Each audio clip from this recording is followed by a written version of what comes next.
नमस्कार दोस्तों, this is Krishna Vashishtha और आप मुझे सुन रहे हैं आपके अपने प्यारे फेवरेट चैनल पर जिसका नाम है टैट्स क्रू। और आज मैं आपको करवाने वाला हूं सितंबर 2016 का, जो कि फरवरी मंथ में हुआ था एग्ज़ाम। ये सीटेट एग्ज़ाम है। एसटेट, सीटेट, यूपी टेट तीनों के लिए ही एप्लीकेबल है। मैथमेटिक्स का पेडागोजी आज मैं करवाने वाला हूं। दोस्तों, ये मेरा पार्ट सेकंड है। पार्ट फर्स्ट मैंने बना के अपलोड किया हुआ है। काफ़ी सारे स्टूडेंट की रिक्वेस्ट मेरे पास आई थी। उन्होंने कहा था कि सर मैथमेटिक्स की पेडागोजी कराएं कि किस तरीके से अटैम्प्ट करना है हमें क्वेश्चन।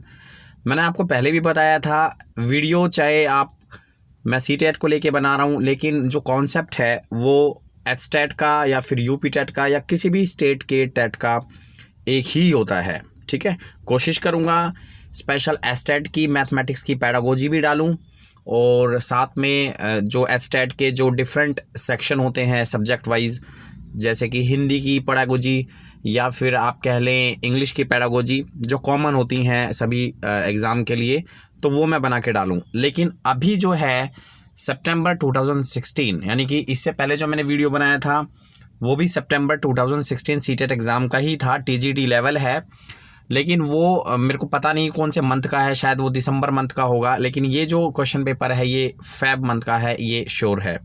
ठीक है, तो स्टार्ट करते हैं। सब्सक्राइब कर देना टैट्स क्रू चैनल को। एसटेट, सीटेट, यूपी टेट या किसी भी स्टेट के टेट के लिए एप्लीकेबल है। यहाँ पे मैं आपको टिप्स एंड ट्रिक्स बताने वाला हूँ कि क्या आपकी अप्रोच होनी चाहिए।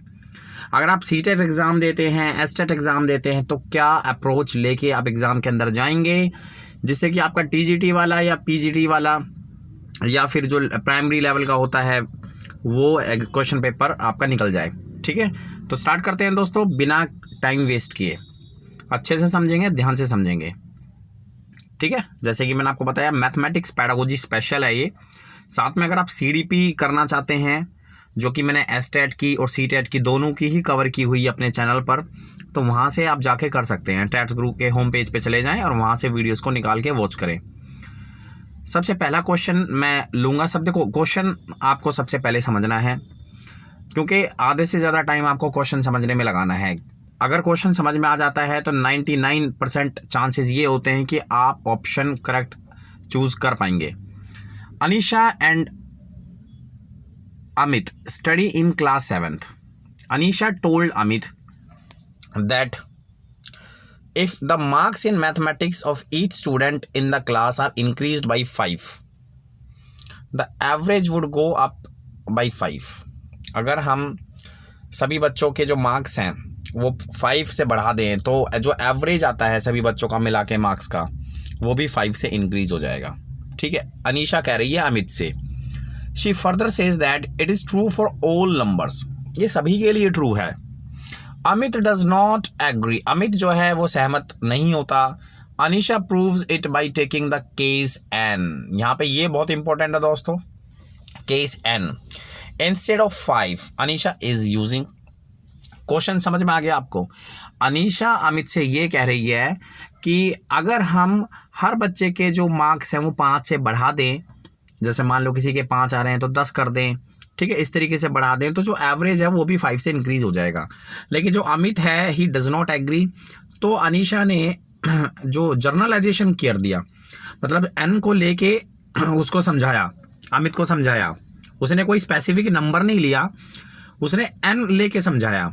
इसे कहते हैं जर्नलाइजेशन। देखो, दो प्रकार के मेथड होते हैं, एक होता है इंडक्टिव मेथड और एक होता है डिडक्टिव मेथड। तो क्वेश्चन 90% इंडक्टिव या फिर डिडक्टिव के केस पर ही बनता है।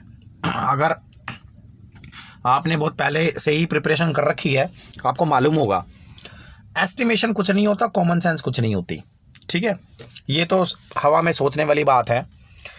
अब यहाँ पे भी आपको डिफरेंस मालूम होना चाहिए, इंडक्टिव क्या होता है। अगर आप किसी चीज़ को जनरलाइज कर रहे हो, जैसे कि मैंने आपको पिछले वीडियो में बताया था, जैसे for example a plus b का होल स्क्वायर हम सभी को पता है। ए प्लस बी का होल स्क्वायर हम सभी को पता है क्या होता है। ठीक है, A square plus B square plus 2ab। लेकिन अगर मैं आपको डायरेक्ट ना बताऊं, कि भाई a+b का होल स्क्वायर भी होता है।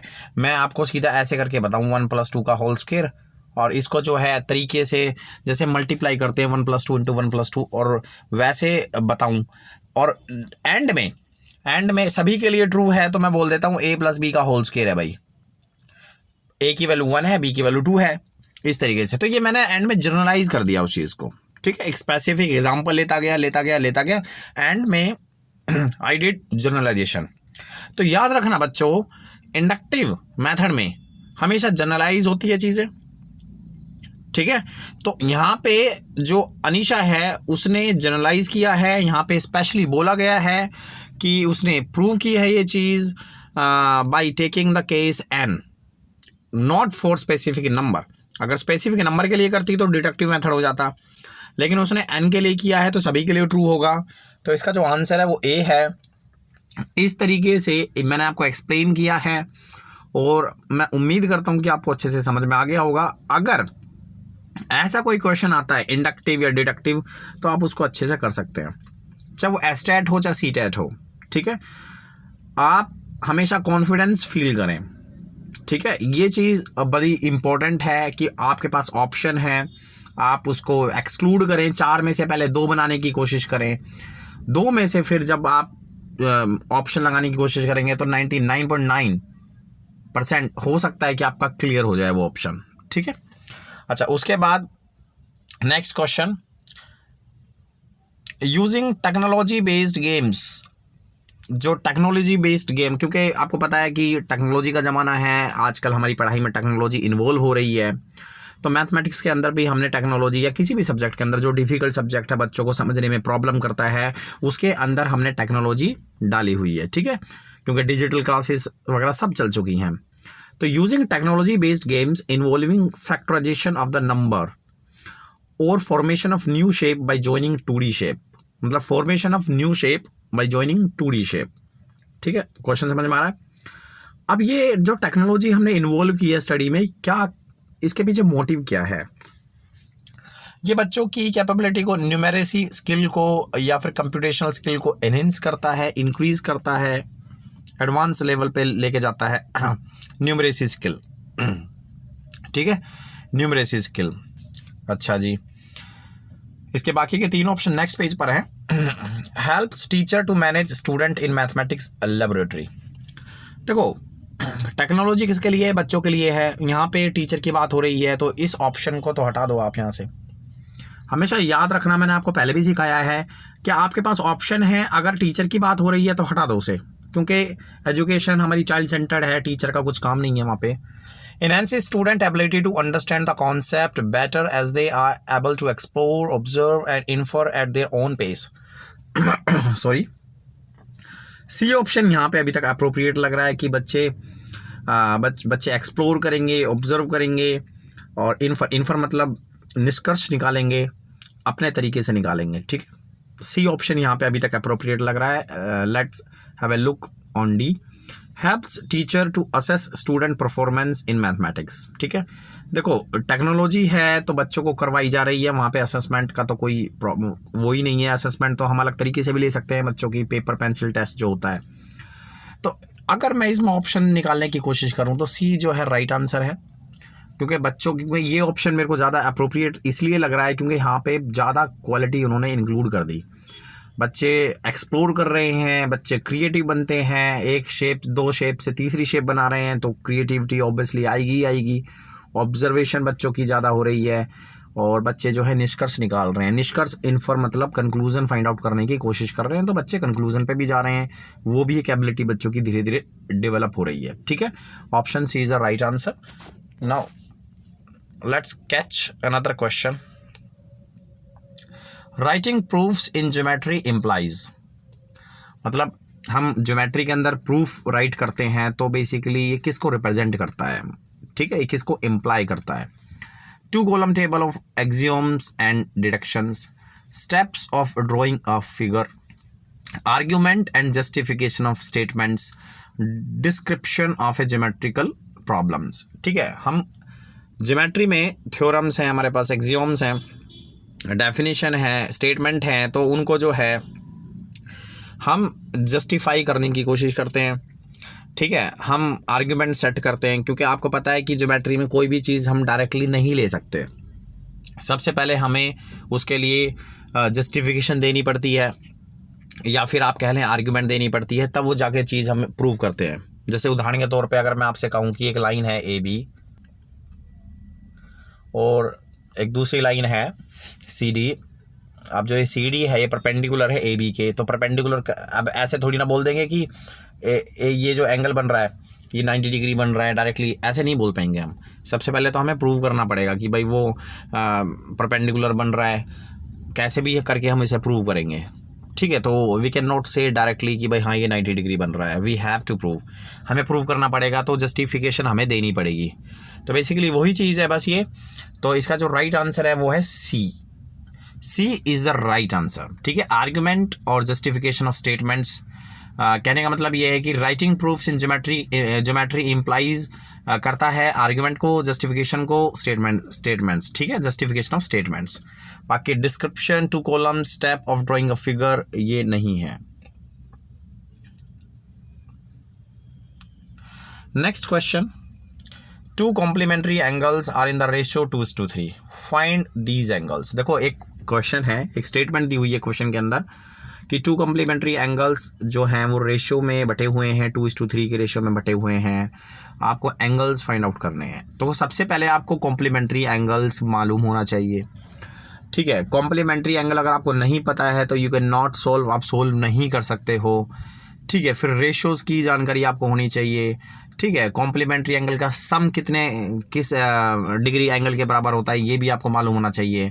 तो एज ए स्टूडेंट अगर आप you are in 7th class और you are in 8th class, तो you should have knowledge about them कि भाई कॉम्प्लीमेंट्री एंगल क्या होता है। ठीक है, the above problem from NCERT textbook of class 7th refers to. ठीक है, अब जो ये प्रॉब्लम है NCERT टेक्स्ट बुक की, ये रेफर कर रही है किस चीज़ को। ठीक है, तो क्वेश्चन पढ़ लेते हैं ध्यान से। Lower order thinking as it is based on recalling information, बिल्कुल गलत बात है। ठीक है, इसको हम लोअर ऑर्डर थिंकिंग तो मानेंगे ही नहीं, क्योंकि इतनी सारी इन्फॉर्मेशन की हमें ज़रूरत है। आप खुद सोच के देखें, if you are in 7th class 8th class, तो आपका माइंड भी उसी लेवल के लिए सोचता है बस। ठीक है, अगर आप बड़े हैं और सोच पा रहे हैं ये तो बहुत ईजी तरीके से हम निकाल सकते हैं, ऐसा नहीं है। 7th 8th क्लास के तरीके से सोचें। ठीक है, higher order thinking it demands construction of figure using given information. ठीक है, कोई फिगर वगैरह नहीं बनना है इसमें। ठीक है, हायर ऑर्डर थिंकिंग तो हम मान सकते हैं, लेकिन इसमें कोई फिगर वगैरह ऐसा कुछ ऐसा नहीं बनेगा। लोअर ऑर्डर थिंकिंग हटा दो इसे। Higher order thinking it demands the interpretation of a given information, it analysis and use in getting the desired information. सबसे पहली बात तो ये है कि ये हायर ऑर्डर थिंकिंग है। उसके बाद हमें इन्फॉर्मेशन दी हुई है कि जो कॉम्प्लीमेंट्री एंगल है उनका रेशियो 2:3 है, तो हमें इस डाटा को इंटरप्रेट करना है, इस पे ऑपरेशन क्रिएट करना है। ठीक है, और एंगल फाइंड आउट कर लेने हैं, सिंपल सी बात है। D is the right answer. ठीक है, तो आप बताइएगा कि मेरे पढ़ाने का तरीका आपको कैसा लगता है। अगर वहाँ पे कुछ इम्प्रूवमेंट है, if there is an improvement, definitely I will get it correct, मैं उसको करेक्ट करने की कोशिश करूँगा।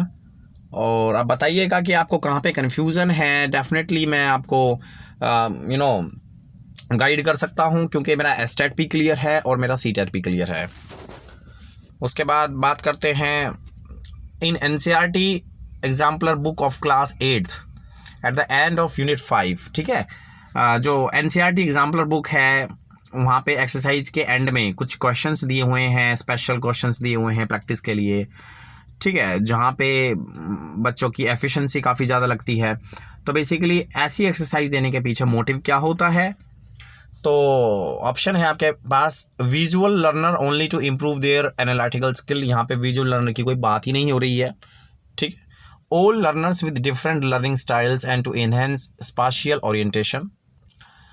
Kinaesthetic learner only to improve their visual thinking skills. Auditory learner only to improve their creative skills. Let me read the question first. In NCERT exemplar book for class 8th at the end of unit 5, understanding quadrilaterals and practical geometry. Lots of activity like constructing. थोड़ा सा यहाँ पे print गड़बड़ है, sorry for that. resolution, constructing diagrams are given. One of the objective of such, मतलब बहुत सारी activity हैं इन सारी चीज़ों को मिला के।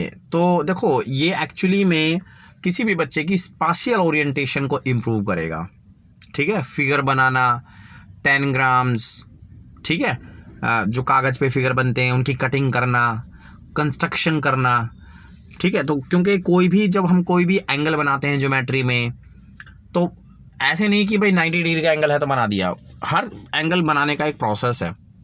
तो आप यू नीड कंपास, ठीक है, प्रोटेक्टर, स्केल, वो सारी चीज़ें चाहिए होती हैं। तो ये जो सारे टूल्स मैंने आपको गिनवाए हैं ये स्पाशियल ओरिएंटेशन को रेफ़र करते हैं। अब जो स्पाशियल ओरिएंटेशन है वो यही है कि भाई जो आर्किटेक्चर वगैरह में यूज़ होता है, ठीक है, मेज़रमेंट, जिसको आप मेज़रमेंट भी कह सकते हो, तो ये बच्चों की स्पाशियल ओरिएंटेशन को इम्प्रूव करेगा, ठीक है। आपने अगर वो क्या कहते हैं, मैं भूल गया उसे, इंटेलिजेंस की थ्योरीज अगर आपने पढ़ी हैं तो वहाँ पे स्पाशियल ओरिएंटेशन को आप अच्छे से जानते होंगे, जो गार्डनर वगैरह ने दी थी, ठीक है। तो सेकंड इसका राइट आंसर हो जाएगा दोस्तों, all learners with different learning styles. ये तो इस बात से तो एग्री करते ही हो आप कि एक क्लासरूम के अंदर सारे के सारे लर्नर जो हैं उनका डिफरेंट स्टाइल होता है किसी भी प्रॉब्लम को समझने के लिए, ठीक है। तो ये तो ठीक है, you are agree. And to enhance spatial orientation, और उनकी स्पाशियल ओरिएंटेशन एनहेंस करेगी जिस तरीके से एक क्वेश्चन में पूछा गया है, ठीक है। तो उम्मीद करता हूँ कि आपको अच्छे से समझ में आ गया होगा। Now let's get ahead. Now let's talk about which one of the following statement is not true about project in mathematics. इनमें से कोई एक स्टेटमेंट आपको चूज करनी है जो कि मैथमेटिक्स को लेके ट्रू नहीं है। They promote inquiry skill, project, mathematics के अंदर जो प्रोजेक्ट्स होते हैं उसको लेके दे प्रमोट इंक्वायरी स्किल्स, बिल्कुल करते हैं जी। They make scoring easy in mathematics, बिल्कुल गलत बात है, मैथमेटिक्स को आपने अंडर एस्टिमेट कर दिया है यहाँ पे ये चीज़ को कह के कि जो प्रोजेक्ट्स हैं मैथमेटिक्स के अंदर वो केवल स्कोरिंग करने का एक जरिया है, बच्चे वहाँ पे कुछ नहीं करते, बच्चे सिर्फ इस चीज़ के लिए करते हैं कि हाँ भाई projects, we have done projects, now I will get marks. वो एक जो है सोच नहीं होनी चाहिए। मैथमेटिक्स को अगर आप इस तरीके से लेके चल रहे हैं तो that is absolutely wrong. They enhance problem solving skills, बिल्कुल करते हैं। प्रोजेक्ट्स अगर आप दे रहे हो एज ए टीचर, बच्चों को दे रहे हो तो प्रॉब्लम सॉल्विंग होते हैं, ठीक है। आप जो असेसमेंट को भी असेस कर सकते हो by giving projects. They establish interdisciplinary linkage, बिल्कुल करते हैं, B is the right answer, ठीक है। कि ये तो नेगेटिव स्टेटमेंट है regarding mathematics. Now talk about next question. Which of the following activities is not appropriate for data representation and data interpretation? Data representation कहने का मतलब ये है कि डाटा को हम रिप्रेजेंट कर रहे हैं, और डाटा इंटरप्रेशन मतलब डाटा को हम इंटरप्रेट कर रहे हैं, डाटा पे कुछ वर्क किया जा रहा है। तो which one of the following activities not appropriate for data representation और डाटा इंटरप्रेशन? तो प्रोजेक्ट, न्यूज़पेपर रिपोर्ट, सर्वे, इन तीनों में ही डाटा को इंटरप्रेट भी किया जाता है, रिप्रेजेंट भी कराया जाता है।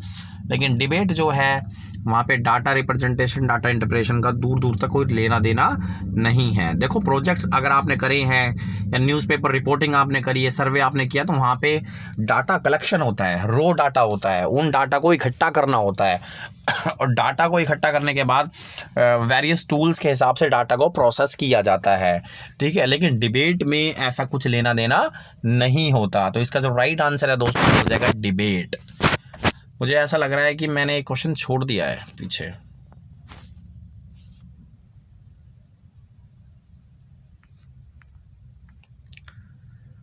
Yes, representation in mathematics, oh my God,